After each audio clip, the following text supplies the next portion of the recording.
A few days after Rivera disappeared, his wife was searching the house, looking for anything that could explain what had happened. She then went into the office where he used to work. The computer was still there, exactly as he had left it. Nothing seemed out of place, but when Allison got closer to the monitor, she noticed that there was something strange. Back there was a small piece of paper, folded several times, taped to the back of that computer. She removed the tape, unfolded the paper, and started to read. It was a typed text, apparently written by the king himself. Right in the first line, he addressed a group he called brothers and sisters, and the rest of the text was a strange sequence of disconnected ideas. He mentioned some kind of secret council, talked about a well-played game, listed technologies like Wi-Fi and Bluetooth, mentioned movies, celebrities, and also people from his own family. None of that seemed to form a clear message to anyone from the outside. It could look like the text of someone completely unbalanced, but Allison wasn't sure if that was really the case. He liked to write scripts, stories. He was interested in stories, conspiracy stories, secret societies, and puzzles. For a moment then, she even thought that it could just be material for some creative project of his. Even so, there was something about that note that didn't make sense. It wasn't just the content, it was the way it was hidden, right? The paper had been printed, folded several times, wrapped in plastic, and stuck behind the monitor, as if he had made a point of making sure no one would find it. So Allison took the note to the police. The investigators collected the document and said it would be analyzed. But at that moment, there was still a bigger problem, I would say, because when Allison found that hidden message on the computer, Rivera had already been missing for several days, and no one had any idea where he was. I'm Marcos Campos, welcome everyone. We need to go back in time a little. But first, leave your like here, a comment even if it's just an emoji, and turn on your notifications so you don't miss any episodes. Monday, Wednesday, and Friday, and become a member if you can. Enough with the data, let's get to the facts.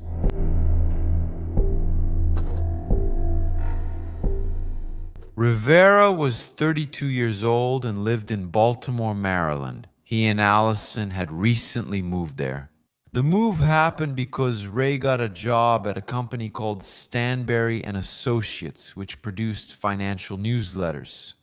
They sent emails, provided consulting, and these newsletters, let's say, were sent to subscribers who paid to receive stock buy and sell recommendations. Other things here, I would say, maybe we can see as a link in this chain. Why do I consider it a link? For the following reason. The job was then to write texts about the financial market, right? There's a problem there. Sometimes investment specialists make mistakes. And look, Ray's background had nothing to do with that. It was very different. Before going to Baltimore, he mainly worked with video production, script writing, did projects, freelancing. In other words, nothing to do with what he was doing there. He only got that job, actually, because he was friends with the owner of the company, one of those life circumstances, and he ended up being hired. Even so, he took the job very seriously. He did research, wrote, and tried to produce financial analyses that seemed reliable. But Allison knew he was making an effort in an area that wasn't really his thing. Let's say, not exactly the guy's specialty. And the recommendations he published didn't work out. And in the world of investments, that means something scarily simple. Someone can get really mad, lose cash, money. That never actually turned into a real threat until then, okay? But still, Allison sometimes thought about the possibility that some subscriber might have gotten upset over the losses from Era's recommendations. It was a thought that kept hammering in the back of her mind, especially after something strange started happening in their house. You see, in the early hours of May 16, 2006, around 1 in the morning, Allison woke up startled. Yeah, the house alarm had gone off and she got worried, woke up, got out of bed and called for him. She was still a bit disoriented, but she needed to see what was happening, right? The room was completely dark, but she could see that the king was getting up, already as well. So, he asked for the baseball bat that was kept near the bedroom. And the two of them, without saying much, went out and headed toward the stairs of the house. Allison followed her husband. The two of them quickly went downstairs while the alarm kept ringing. When they got to the living room, they turned on the lights. The two of them then started looking around the house, but nothing. They didn't see anyone. Nothing alarming, nothing visible. All the doors were closed, but when they looked at a certain window in the house, they noticed it was slightly open. That, of course, made them suspicious, right? It caught their attention because the same thing had happened the night before. In the early hours of the previous day, the alarm had also gone off for no reason. On that occasion, Allison and O got worried and then called the police. The officers went there, searched the house, but didn't find anything or anyone. But they noticed that the same window had been tampered with, and according to the police, on that occasion, the most likely thing was that it was a squirrel that had passed by there. And it ended up triggering the alarm sensor at the time. That explanation seemed a bit unusual, but it made some sense. So, Allison and he closed the window, turned off the alarm, and went back to bed. Now again, just 24 hours later, the same thing, same window, twice. The squirrel explanation was starting to sound less convincing now. Allison became uneasy. Yeah, in her mind there was something else, another possibility. She actually thought about the chance that someone might be trying to break into the house. Then she started thinking about all those schemes involving her husband and so on. She was scared, and for some reason the person might be trying, after already watching the family, to finally break into the house to get to the king, right? The next morning then, the routine kind of went back to normal. Allison woke up early because she needed to travel for work. She had a meeting in Virginia, about 3 hours by car from Baltimore. While she was getting ready, the king prepared breakfast. When Allison sat at the table, everything was already ready for her, just for her to eat and leave for work. She ate quickly because she needed to leave soon. After finishing, she took her plate to the sink. The king took her suitcase, carried it to the car like a knight. They said their goodbyes, and life went on. But before getting into the car, Allison still had time to say that. Later, when she arrived at the hotel in the city where she was going to work, after business hours, she would call her husband. So they exchanged an "I love you" and went on with their lives. As she walked away down the street, she could still see him standing there in front of their house, waving. For her, that was the last time she saw her husband. The trip to Virginia took about 3 hours. Allison spent the whole day working, and by the beginning of the evening, exhausted from that day, around 6:30, she finally arrived at the hotel, checked in, and entered her room. She did some ordinary things there, took off her coat, unpacked her suitcase. She was really tired. The plan then was pretty simple. Take a shower, make a phone call, watch a little television, and go to sleep. She picked up her cell phone, then called her husband. The phone rang a few times, went to voicemail. That was pretty unusual. He always answered when his wife called, especially because he knew she would probably call. After all, she said so when they said goodbye that morning. So she waited a little longer there and tried again. Again, it went to voicemail. That started to bother her, So she remembered that week there was someone at their house there in Baltimore, a co-worker of Allison's named Claudia. She was staying at the house for a while.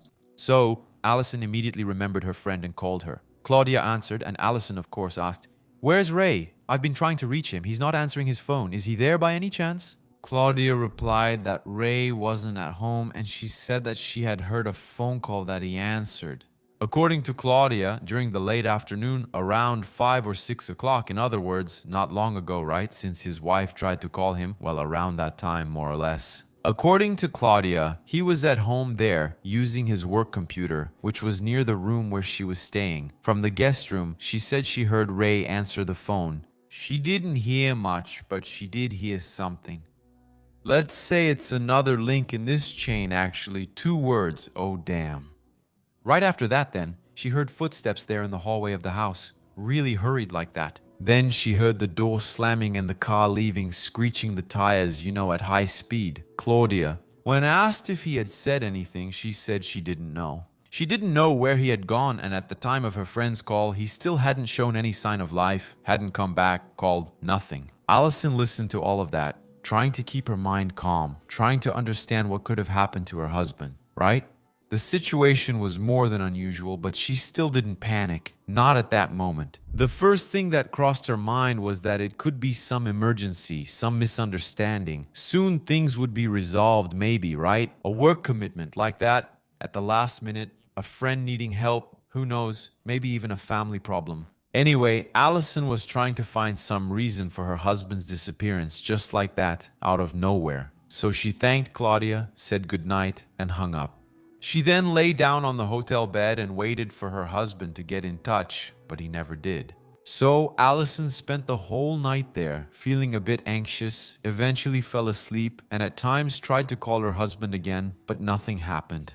Between desperation and a little bit of sleep here and there, around 5:30 post-meridium, she woke up startled, actually hopeful, because her phone was ringing. Allison woke up immediately, right? She picked up the phone feeling somewhat relieved. It could only be Ray, right?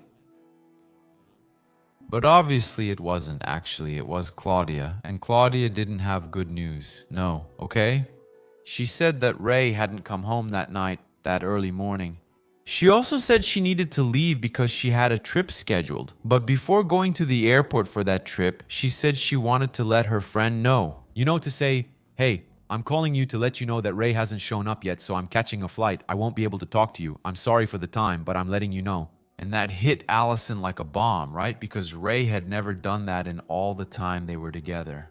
So Allison didn't try to find any reason to stay calm anymore. She said she would go back to Baltimore immediately, that she needed to find out what had happened to her husband shortly after. So, Allison was already checking out of the hotel. She got into her car in a hurry and started driving back home.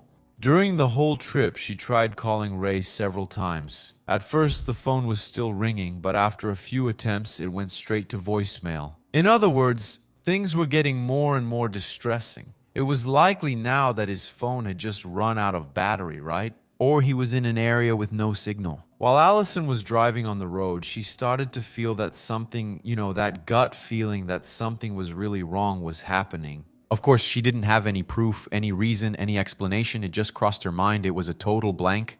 But intuition, that extra something was there bothering her, that something was happening. On the way, she started making calls. She called Ray's workplace, called his friends, also his family members, everyone who might have an answer. But no one knew anything. Above all, she asked about that call she had made to him. Who could have called him to make him say, "Oh damn," and rush out of the house like that? No one could say. No one had called him the night before. When Allison finally arrived there in Baltimore, the first thing she hoped to see, at least there, holding onto that sliver of hope, was that as soon as she turned onto her street, she'd see his car parked in the garage, right? Maybe after all this time, things had worked out, right? Maybe something happened that made him return home and end that nightmare. But when she got to the street, she already noticed that his car wasn't at their house, and that gave her chills. So she rushed into the house, desperate. The place was completely empty. Her friend Claudia had already left, right? And Ray, there was no sign of him at that moment. At that point, it became clear that this wasn't just a delay or a misunderstanding. Something very serious was happening. Ray was, let's say, missing. It was a police matter, and all Allison could do at that moment was report it to the officers. So she went straight to the Baltimore Police Department, and there she explained everything that had happened up to that point. She said her husband left in a hurry after a strange phone call, rushing out and screeching the tires like it was an emergency.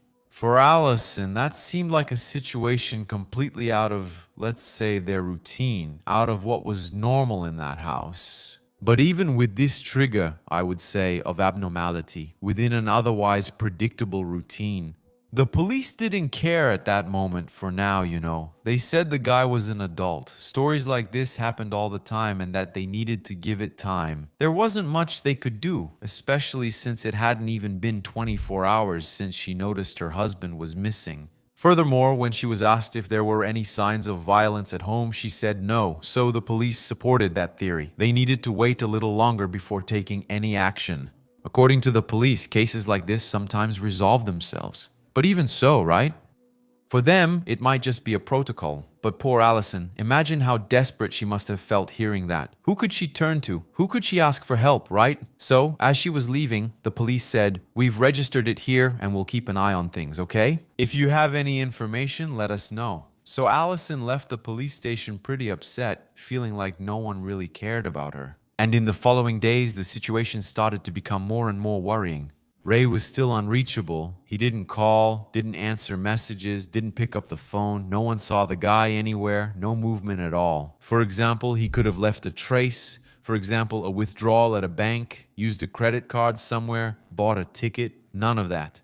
It was as if Ray had simply vanished, disappeared.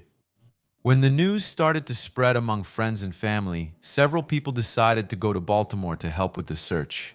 There, unofficially, relatives and Ray traveled to the city. Friends started to organize in the following days, so entire groups began searching for him. They drove around the city looking for Ray's car and called hospitals asking if any unidentified man matching his description had been admitted. There, they checked any clue that might suggest another lead to follow, but nothing turned up. Neither the hospital had any record, nor had any police station found someone matching his profile, and no security camera showed where he had gone. Meanwhile, Allison stayed there, chewing on that anguish over and over, going back to the police asking for help.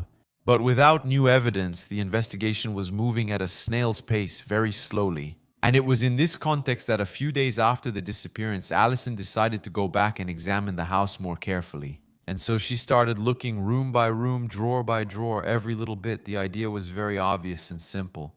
If Ray had run out after receiving a call, maybe he could have left some clue. Maybe a note, something left unfinished there since he was using the computer, a document, etc.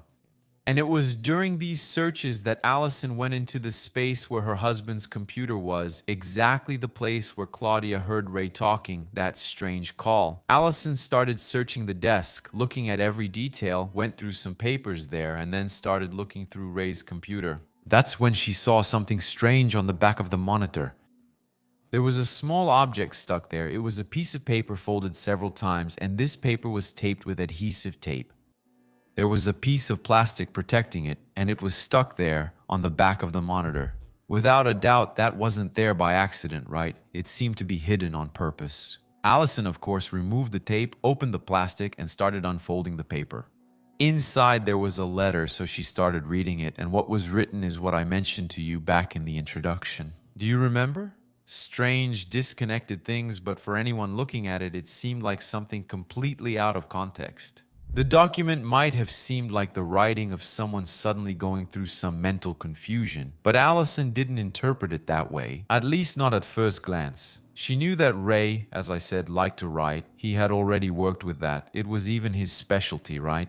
She knew he had a great interest in stories like that, about conspiracies, secret codes, secret societies, so her first thought was something else, right? Maybe that was just some material, some script he was keeping there, but even so, the detail was bothering her, right? Because if it was a script, what was the point of it being so well hidden and kept like that, right? So Allison decided to take the note to the police. The investigators collected the material as evidence and said they would take a look at it. Given all the history I've shared, you wonder if they'll actually look at it.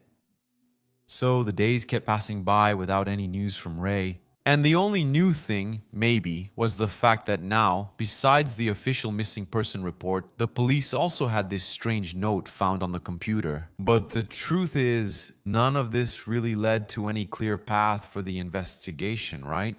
Meanwhile, the friends were there, the family too, working hard, trying to find some clue. They drove through different neighborhoods in Baltimore, went through parking lots, checked streets near downtown, and asked at businesses if anyone had seen a man matching Ray's description. And it was during one of these searches that the first real clue in the case appeared. On May 22nd, 6 days after the disappearance, Allison's parents were driving through downtown Baltimore, trying to find any clue about Ray. And at a certain point, they passed by a parking lot there in the downtown area. There, they saw something that caught their attention. The car parked in that spot looked exactly like Ray's car. What they did was, they stopped, got out of the car, went over to check, and when they got closer, it was indeed Ray's car. The windshield already had traffic tickets on it, which meant the car had been parked there for a long time, several days. Immediately, they called the police to check it out. Shortly after, the police officers arrived at the scene. Allison was obviously notified as well and rushed over there. When she arrived, police officers were already examining the car. Curious reporters also started to show up, and the news spread that the car of a missing man had been found there in the city center. It quickly spread, started to circulate. The car was parked near a block dominated, let's say, by a very well-known building in the city, the Belvedere Hotel. The building had originally been a historic hotel, but at that time, it was already functioning mainly as a set of apartments and offices. In other words, it was a mix of residential and commercial. Ray's car was parked in a spot very close by. The police then started by examining the interior of the vehicle. Nothing seemed out of place, no sign that the car had been broken into. Ray's wallet was still there. Do carro. O celular, no entanto, There was nothing there to indicate that someone had broken into that car, which suggested that Ray had driven there on his own. He parked the car there calmly, must have gotten out of the vehicle, and after that he simply disappeared, vanished without a trace. The parking ticket helped establish an important detail in the chronology in the timeline of the case. The recorded time indicated that the car had been there at that location since the night of May 16th. Exactly. noite em que ele recebeu aquela ligação. Strange, and disappeared. He left home, so it suggested that he probably left home and went straight there. But the question was, why did he go there at that time of night? It's not just out of nowhere anyway. Anyway, finding the car gave new hope to try to find Ray. Up until that moment, many people still treated the disappearance as something, maybe with a simple explanation, maybe a voluntary disappearance. Now the situation seemed much more serious, and the press started to pay more attention to the case. They started helping with the searches, and the area around the Belvedere Hotel began to be examined with the utmost care. Even so, for some time, there was no progress. People were interviewed, but no one had seen Ray, no one knew any details, and no camera captured Ray there at any moment that could explain what happened. So, 2 days after the car was found, on May 24th, 8 days after the disappearance, a group of volunteers decided on a different strategy. During the search, they went up to the top of a parking garage nearby to get a broader view of the area from above. Maybe it would be easier to spot anything there that had gone unnoticed from the street. While they were observing the rooftops of the surrounding buildings, one of the people in the group noticed something very strange on the roof of an annex. We can say it was a part of the building, a lower section from the Belvedere Hotel building.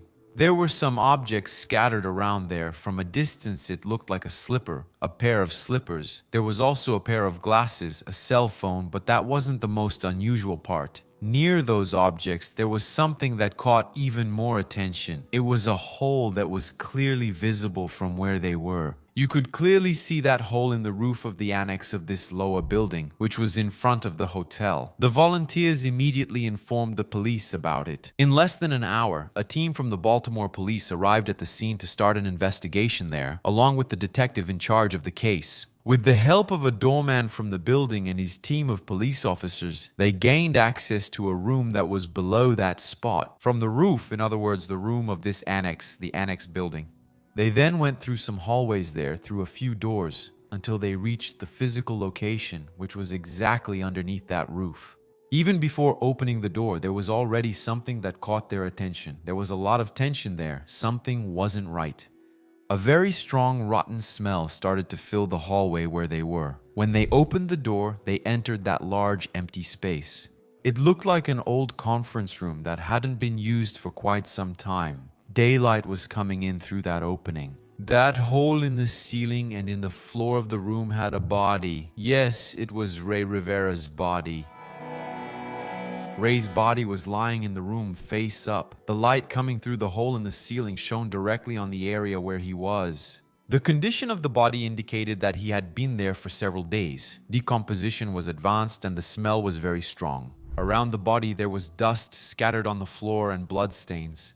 Some injuries were obvious. One of the legs was badly broken with an open fracture and part of the bone exposed. Even without a detailed analysis at that moment, it was already possible to determine that the injuries were extremely severe and fatal. The first hypothesis that came up was relatively simple. Maybe Ray had even fallen through that hole in the ceiling because the hole was exactly above the position where the body was. That suggested he could have come through that structure there, fallen into the room. But what the heck was he doing on the roof of that thing, right? And that's just one of the many questions that started to come up. The main question was where he actually fell from. To answer that question, the investigators started analyzing the structure of the building and the surrounding constructions. The hole was on the roof of an annex, as we saw, and for someone to fall exactly at that spot, they would have had to come from somewhere higher up. The investigators identified three main possibilities in the area. The first was from the top of the Belvedere Hotel itself, since the building had 13 floors. A fall from that height could explain all the injuries that Ray's body had, but there was a problem with the edge of the building's main roof. It was about 13 or 14 meters horizontally from the hole where he fell. In other words, he would have needed to make a really big horizontal jump to reach where the hole was. So, analyzing this first possibility with the investigators' analysis there, they came to the conclusion that it was practically impossible for someone to jump that far and land exactly at that spot. The second possibility involved the ledge, a ledge that was there, approximately on the 11th floor of the building. From there, the trajectory of the fall could lead to where the hole was on the roof, but this scenario also had another problem. To access that ledge there, let's say, Ray would have needed to go through some private areas of the building, apartments, offices. How did he get through all that to get there, right? The investigators then started checking with the residents and employees of the building. No one reported seeing Ray in the building. No resident said that he had contacted them or entered any apartment. Nothing. No employee reported meeting him either. That's very, very, very unusual, isn't it? After all, it's a building with a lot of movement. There was no evidence that he had been at that part of the building. The third possibility then involved a parking lot that was located on the other side of the Belvedere Hotel, at the top of this parking lot. The horizontal distance for the jump to the spot of the hole was a little shorter, maybe enough for someone to make that jump and land in that area, but the height was lower. The top of the parking lot was about 6 meters above the annex roof. A fall from that height could cause serious injuries, yes, but the doctors who examined the body noted that Ray's injuries were much more severe than expected. For a fall like that, let's say lower, right? In other words, the height seemed insufficient to explain all the trauma his body had. While the investigators were analyzing these three possibilities, other details at the scene started to draw attention. On the roof, near the hole, there were some personal belongings that I mentioned to you, right? There was part of a flip-flop, a cell phone, his glasses. Of course, these items were analyzed. And the way they were positioned there, it caught our attention because they weren't scattered as if they had, for example, fallen together with Ray. They were lined up there as if they had been positioned, placed there. There wasn't any damage to the cell phone, imagine if it fell from that height. Everything would have been wrecked, but it was intact right there on the side. That's a strange detail. After all, what you would expect is that all of that would have broken or fallen down there along with him. And then we have the necropsy, the autopsy, and this examination brought more questions than answers. The doctors confirmed that Ray had suffered multiple serious fractures. There were even severe injuries to his legs and other parts of his body. But some characteristics of the injuries didn't fit perfectly with the idea of a direct and simple fall from a great height. The investigation then started to become increasingly tangled and complicated. The detectives had a body, they had a possible fall through a roof, but they couldn't determine exactly where that fall had happened. Faced with these doubts, the investigators decided to go back and analyze the evidence that was already in the possession of the police. The strange note found there on the computer where Ray worked, which was found by Allison, his wife. The document was sent for specialized analysis, and the results of that analysis began to have an influence. Would you take it? From that point on, the police decided to send the document for FBI analysis. Specialists examined the content of the text and the format of the message. They observed the structure of the writing, the way the themes appeared mixed together, and the sequence of seemingly disconnected ideas. The conclusion of the analysis caught the investigators' attention. According to the FBI, the text did not seem like a script or an organized creative project by Ray. In fact, for the analysts, that form there, the way the ideas, they suggested something different. They indicated that that type of writing could be compatible with someone going through mental instability, some kind of psychotic episode. This interpretation ended up influencing the way the police started to see the case from then on, so to speak. They were at a dead end. And when a report like this comes in, it's even a relief, let's go with this, all right? If Ray was mentally unstable, one possibility would be that he went to the building and committed suicide, but that doesn't answer a lot of questions either, does it? This theory would help explain why he left his house so suddenly. It could also explain the strange content of the note, but not how he got to the roof. Based on that, despite everything I've mentioned here, the investigators began to consider that Ray might have gone up to the top of the building and jumped from there. Even with the physical doubts about the exact origin of the fall, this hypothesis began to be treated as the most likely explanation at that time. The police informed Allison, Ray's family, about this line of reasoning. For the investigators, although the scene had unusual aspects, the simplest explanation could still be suicide. However, Allison never accepted this conclusion. For her, several parts of the story simply didn't make sense. First, there was still no clear explanation of exactly where Ray would have fallen from. None of the three possibilities analyzed by the investigators seemed to perfectly close that gap. She had lived with Ray. For many years, she had never seen any sign that could indicate any psychological condition. He had projects, plans, work. In other words, he had a life there that indicated he was looking toward the future. But there was another thing that bothered Allison. The phone call that Claudia had heard. The guy was thinking about doing this to himself. Whose call was that? Because think about it. The guy gets the call, answers, stays silent, and out of nowhere he says, "Oh, damn," and leaves singing, "The Tire." Very unusual. For Allison, Ray's wife, that seemed like an emergency situation whether it was real or not. That's a whole other story. The police then tried to trace the origin of that call, and they managed to identify it. It came from the company where Ray worked, or rather where he used to work, Stenbury and Associates. This raised, of course, a lot of questions, a lot of loose ends. If the call had come from the company, it should be easy to find out who made it.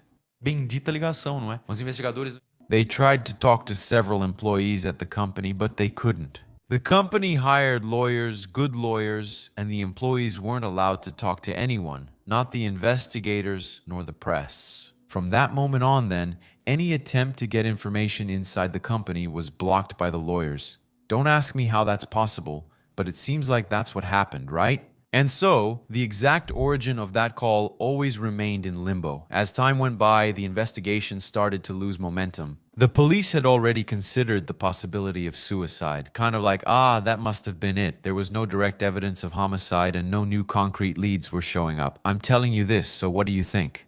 It seems more like, without new elements, the case just kind of stalled. Officially, it was never definitively closed, however, but it also never moved forward to a clear conclusion. To this day, the case of Ray Rivera's death remains unsolved. There is still one central question that has never been answered. Who made that damn call to him? The person who called probably knows why Ray ran out of the house that night. Now, the fact that the police couldn't investigate this thoroughly is just too strange, isn't it? But I want to know, what do you think? Suicide, homicide, an accident, or is there something even more sinister behind this case? Some amateur investigators, just to clarify, users from real crime forums. There's a theory that Ray could have been thrown from a helicopter, for example, directly from the Belvedere building at that exact spot. But it's just a theory, okay? That was never investigated further, but maybe it should have been. It's just that helicopters make a lot of noise, right? Unless it was some big conspiracy theory where everyone was paid off so nobody would say anything. But otherwise, people would have heard it and said something, right? Like, we heard a helicopter here last night. If that happened, no one mentioned it. That's just my theory. Leave a comment with your thoughts on Ray Rivera. Thanks for joining me, a kiss from the redhead, and see you next episode.